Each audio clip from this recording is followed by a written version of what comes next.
Si alguien me hubiera preguntado hace un año si conocía a mi hijo Gerardo, yo habría dicho que sí, que lo crié con mis propias manos después de que mi esposo Raúl muriera cuando el niño tenía apenas 8 años. Pero el último día de las madres descubrí que no sabía nada del hombre en el que mi hijo se había convertido. Y lo que pasó ese domingo cambió todo en nuestra familia.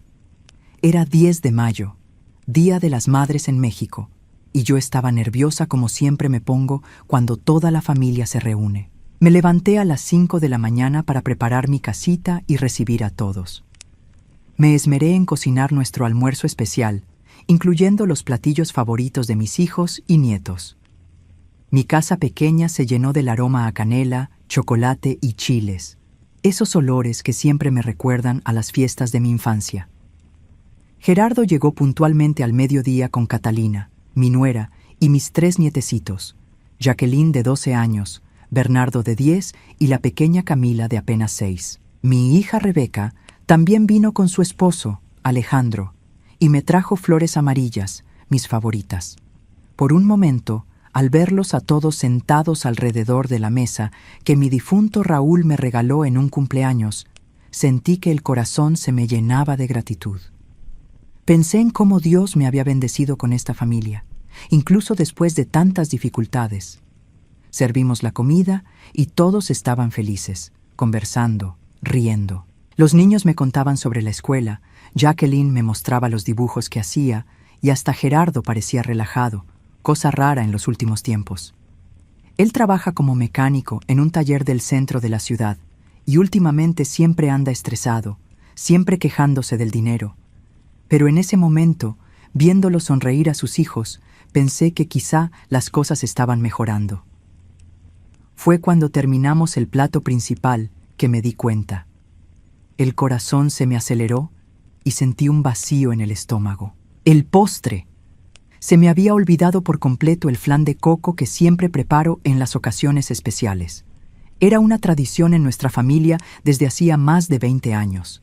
Siempre que había una fecha importante, yo hacía ese flan con la receta que mi madre me dejó antes de morir. ¿Cómo pude olvidarlo justo en el Día de las Madres? Intenté disimular, ofrecí café y galletas que tenía en casa, pero Gerardo lo notó enseguida. Vi su rostro cambiar, esa expresión que yo conocía desde niño cuando algo lo contrariaba.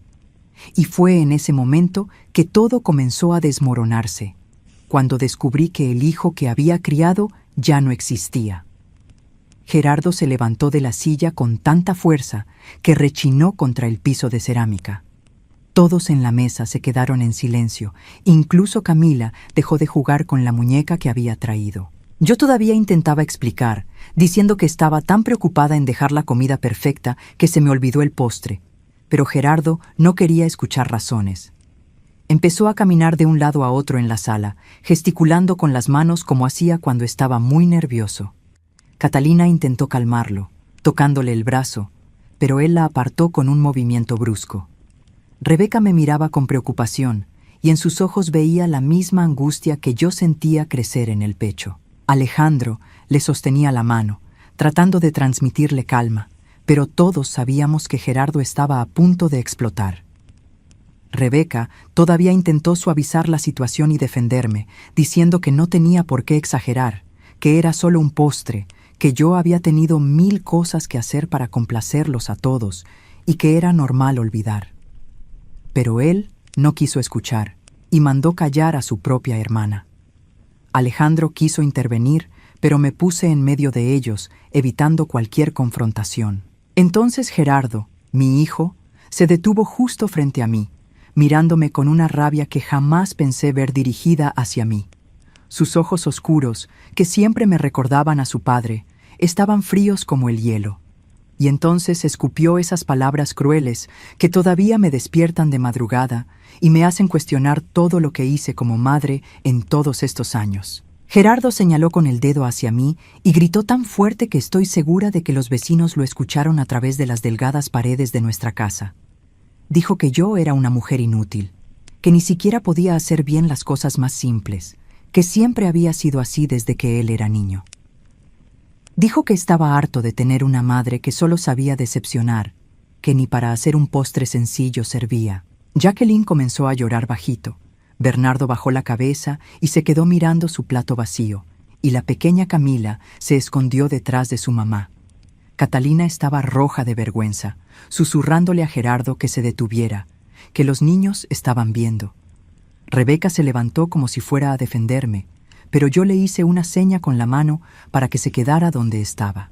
En ese momento, mirando a mi hijo insultándome delante de sus propios hijos, en el Día de las Madres, sentí un dolor inmenso en el pecho. No era solo el corazón de madre que sufría, era toda la imagen que había construido sobre nuestra familia, sobre el hombre que pensé haber criado. Recordé todos los trabajos extras que acepté para comprarle tenis nuevos, todas las veces que abrí mi cartera, aunque no tuviera dinero para darle lo que pedía. Y entonces pasó algo que jamás pensé que haría. Me levanté de mi silla, miré fijamente a los ojos de aquel hombre de 40 años, que yo todavía veía como mi niño, y dije algo que cambiaría para siempre nuestra relación de madre e hijo. Miré directamente a Gerardo y solté las palabras que tenía atoradas en la garganta desde hacía años. Le dije que si yo era tan inútil, entonces debía dejar de pedirme dinero, que dejara de aparecer aquí cada semana con pretextos distintos, que si tenía que pagar la luz, que si el carro se descompuso, que si los niños necesitaban material escolar. El rostro de Gerardo cambió al instante. La rabia se transformó en vergüenza. Catalina abrió la boca como si fuera a decir algo, pero no le salió ni una palabra. Rebeca y Alejandro se miraron entre sí, y me di cuenta de que no sabían hasta qué punto Gerardo pedía dinero. Nunca se lo había contado a nadie, porque una madre no anda exhibiendo los problemas de sus hijos, ¿verdad? Pero en ese momento, después de que me llamara inútil frente a mis nietos, sentí que era hora de poner todas las cartas sobre la mesa. Empecé a contar, con el corazón hecho pedazos, cómo Gerardo venía por lo menos 2 veces a la semana a pedirme ayuda económica. Cómo yo, una viuda que vive únicamente de su pensión, siempre encontraba la manera de darle algo. Les conté de los 500 pesos que le di en enero, cuando dijo que mis nietos necesitaban uniforme nuevo para la escuela. Hablé también de los 300 pesos en abril para la supuesta compostura del carro. Y revelé, con el alma apretada, los 1000 pesos que saqué de mis ahorros, dinero que guardaba para una emergencia médica, porque él juró que perdería el trabajo si no pagaba una deuda. Mientras hablaba, veía las expresiones de sorpresa en los rostros de mi familia. Catalina miraba a Gerardo como si no lo reconociera. Rebeca se cubría la boca con las manos, probablemente calculando mentalmente cuánto dinero le había dado yo a su hermano en los últimos meses. Los niños permanecían en silencio, pero me di cuenta de que Jacqueline, la mayor, empezaba a comprender la situación. Gerardo intentó interrumpirme varias veces, balbuceando excusas, diciendo que yo exageraba, que no era para tanto. Pero yo seguí, 32 años criando sola a ese hombre, trabajando como empleada doméstica en casas de familia, lavando ropa ajena, vendiendo comida en la puerta de la iglesia los domingos, todo para que él tuviera lo que necesitaba. Y ahora, a mis 64 años, cuando ya debería estar descansando, todavía mantenía parte de su vida. Pero lo peor aún estaba por venir. Porque cuando terminé de hablar, cuando el silencio volvió a apoderarse de la sala, Gerardo hizo algo que jamás imaginé que un hijo mío sería capaz de hacer. Gerardo se quedó quieto unos segundos, como si estuviera procesando todo lo que acababa de escuchar. Sus ojos recorrieron los rostros de todos en la mesa, Catalina evitando mirarlo, Rebeca con lágrimas en los ojos, los niños asustados y confundidos.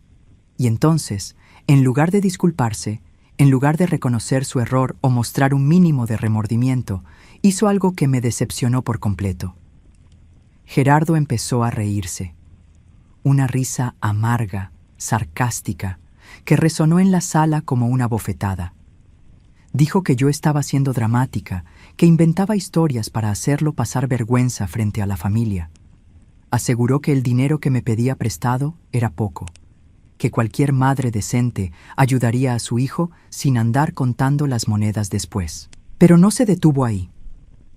Gerardo fue hasta donde guardo mis documentos, en la vieja cómoda de mi cuarto, y regresó con mi cuadernito donde anoto todos los gastos mensuales. Empezó a hojearlo frente a todos, leyendo en voz alta las cantidades que yo registraba cada vez que él me pedía ayuda. Decía que yo era una vieja tacaña, que anotaba hasta los centavos solo para echárselos en cara después, que eso no era amor de madre, era pura mezquindad. Lo que más me dolió no fueron las palabras crueles, sino ver a mis nietos presenciando todo aquello. Jacqueline ya lloraba abiertamente, Bernardo abrazaba a su hermanita menor, y Catalina intentaba levantarse para salir de la casa con los niños, pero Gerardo se lo impidió, diciendo que ellos necesitaban saber qué clase de abuela tenían, una mujer que contaba cada peso que daba a su propia familia. Fue entonces cuando cruzó una línea que jamás debió cruzar. Gerardo tomó el cuadernito, el mismo en el que mi madre me enseñó a anotar los gastos cuando yo era joven, donde registré cada sacrificio que hice por esta familia, y lo arrojó al suelo con fuerza. Las páginas se esparcieron por el piso de cerámica, algunas se rasgaron, otras volaron por la sala como hojas al viento. Pero lo que hizo después fue aún peor. Gerardo pisoteó el cuadernito a propósito, aplastando las páginas con el tacón de su bota. Y luego me miró con un desprecio que nunca vi ni en los ojos de mis patrones más crueles, y me dijo que si ya no quería ayudar a mi propia familia, por lo menos dejara de fastidiar con reclamos y dramas. En ese momento, al mirar mi cuadernito destrozado en el suelo, esas páginas que contaban la historia de mis sacrificios, de mis sueños pospuestos, de mis amores guardados en cada peso ahorrado, sentí que algo moría dentro de mí. No era solo la relación entre madre e hijo, era la esperanza de que aún quedara bondad en el corazón del hombre que había criado. Lo que pasó después me sorprendió más que todo lo anterior. No sentí rabia, no sentí ganas de gritar ni de llorar. Lo que sentí fue una claridad cristalina, como si la neblina que cubría mis ojos desde hacía años por fin se disipara. Miré a Gerardo, aún parado sobre los pedazos de mi cuadernito, y por primera vez en mi vida sentí que estaba viendo a mi hijo tal cual era. Rebeca se levantó y vino a abrazarme, susurrando que lo sentía mucho, que no sabía que su hermano se estaba aprovechando de mí de esa manera. Catalina por fin logró sacar a los niños de la sala, llevándolos al patio, lejos de aquella escena terrible. Pero yo permanecí serena, como si por fin hubiera encontrado la paz que tanto tiempo había buscado. Caminé hacia Gerardo y le dije que él tenía razón en una cosa. Realmente era inútil. Inútil para seguir siendo madre de un hombre que no respetaba los sacrificios que hice por él. Inútil para seguir abriendo mi puerta y mi cartera cada vez que aparecía con sus pretextos. Inútil para seguir fingiendo que todo estaba bien cuando mi propio hijo me trataba como a una extraña que le debía favores. Fue entonces cuando tomé la decisión más difícil de mi vida. Le dije a Gerardo que quedaba libre de su madre inútil, que a partir de ese momento ya no tendría que preocuparse por decepcionarme ni por venir a pedirme cosas que supuestamente yo le debía. Le quité las llaves de mi casa que él tenía y le dije que, cuando volviera a encontrar al niño que crié con tanto amor, cuando aprendiera el valor de una madre que siempre lo puso en primer lugar, sabría dónde encontrarme. Gerardo se asustó. Intentó argumentar. Dijo que yo estaba exagerando, que solo era un momento de enojo, pero yo ya había tomado mi decisión.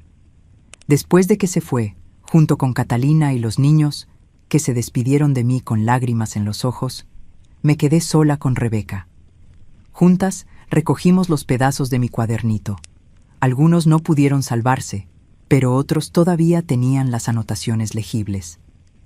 Rebeca me ayudó a pegar las páginas que se podían rescatar y empezamos un cuaderno nuevo. Ya pasaron 3 meses desde aquel día y Gerardo aún no ha regresado. Pero aprendí algo valioso. A veces, para salvar una relación, primero necesitas tener el valor de perderla.